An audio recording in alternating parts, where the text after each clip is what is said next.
Assalamu alaikum everyone. Here we are with the topic of wholesale business plan and the requirements and the profit as well. तो हमारे पास जो बहुत सारे students हैं वो हमें कहते हैं कि होलसेल के क्लाइंट्स ज़्यादा मिलते हैं।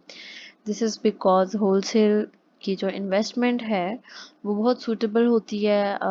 एज सच रिस्की मॉडल नहीं होता ये as compare to private label. तो बहुत सारे क्लाइंट्स जो हैं वो पहले होलसेल से स्टार्ट करना पसंद करते हैं बिकॉज वो एक्सपेरिमेंट भी करना चाह रहे होते हैं कि उनकी इन्वेस्टमेंट जो है वो किस तरह से प्रॉफिट में चेंज होती है और फिर उसके बाद वो प्राइवेट लेवल की तरफ आते हैं। लेकिन मोस्टली जो क्लाइंट्स हैं वो होलसेल से ही स्टार्ट करते हैं हमेशा। तो हमारा ये टॉपिक आज का wholesale business plan and requirements है और उसके साथ उसका प्रॉफिट। Amazon Wholesale जो है, this is refers to a program offered by Amazon to registered businesses that allows them to purchase products in bulk। अच्छा, इसमें क्या सीन होता है कि ऑलरेडी जो अमेज़न के ब्रांड्स हैं, डिफरेंट अमेज़न के नहीं, डिफरेंट मैन्युफैक्चरर्स के ब्रांड हैं जो ऑलरेडी लॉन्च है अमेज़न पे, जो बड़ी अच्छी सेल हो रही है जिनकी, हम उनमें क्या करते हैं, हम उन ब्रांड से अप्रूवल लेते हैं जाकर और उन्हीं के ब्रांड को सेल करना स्टार्ट कर देते हैं। अब जब वो हमें अप्रूवल देते हैं सेल करने की तो उसके साथ वो हमें 15 to 20% तक ऑफ करते हैं, इससे ज़्यादा भी ऑफ कर देते हैं। और हम उस ऑफ प्राइस पर लेकर उन्हीं की प्राइस पर उसको नेक्स्ट सेल करते हैं। तो बेसिकली जो जो होलसेल है वो उसका मतलब ये है कि हम दूसरों के ब्रांड से अप्रूवल लेकर उनको अमेज़न पे सेल करें। इसकी जो मेन रिक्वायरमेंट्स है कि अगर कोई क्लाइंट जो है वो होलसेल का बिजनेस स्टार्ट करना चाह रहा है और अगर कोई वीए है जो चाहता है कि उसे पता हो कि लाइक एक रिक्वायरमेंट्स क्या है होलसेल की, अगर किसी क्लाइंट को बताना होता है तो ये सब कुछ यहाँ एक साइड में लिख दिया गया है कि उसके लिए सबसे पहले अगर आप यूएस में काम कर रहे हो तो उसके लिए आपको एलएलसी, और अगर आप यूके में काम कर रहे हो तो उसके लिए आपको एलटीडी बनवानी पड़ती है। दोनों का मतलब कंपनी ही है।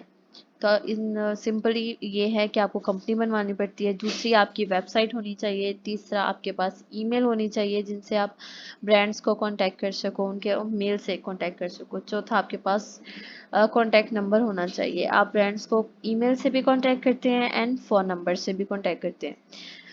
उसके बाद आपके पास उस कंपनी का एड्रेस होना चाहिए जो कि वैलिड होना चाहिए, और उसके बाद EIN number, employer identification number भी इसको बोलते हैं, इसको हम टैक्स आईडी भी बोलते हैं, इसको हम टैक्स नंबर भी बोलते हैं। फिर उसके बाद हमारे पास आ जाता है एलएलसी नंबर जिसको हम अपना बिजनेस नंबर भी बोलते हैं, reseller number and reseller certificate. Reseller certificate जो है वो उस स्टेट का हमें चाहिए होता है जिस स्टेट पे भी हमारी कंपनी है, जो हमारी कंपनी का एड्रेस है।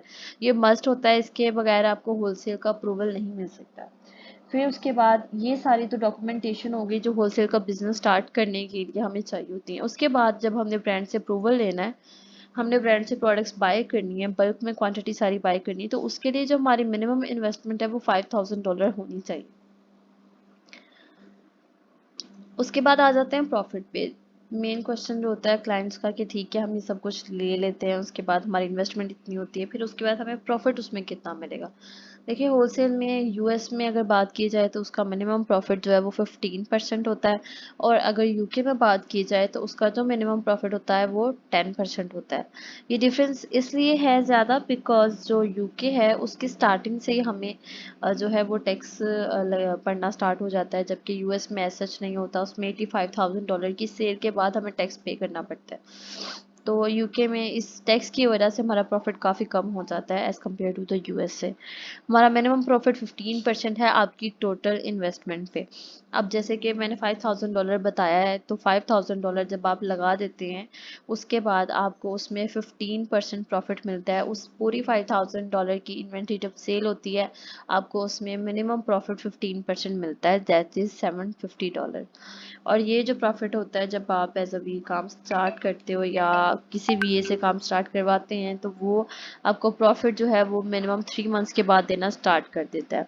बहुत सारे एक्सपर्ट वीएस हैं जो कि 2 मंथ्स के बाद भी स्टार्ट कर देते हैं बिकॉज उनके पास ब्रांड्स इन हैंड होते हैं, प्रोडक्ट्स इन हैंड होती हैं, लेकिन जो है 3 मंथ्स रिक्वायर्ड होते हैं अप्रूवल्स के लिए, नेक्स्ट इन्वेंट्री सैम्पलिंग के लिए, मेन इन्वेंट्री बाय करने के लिए।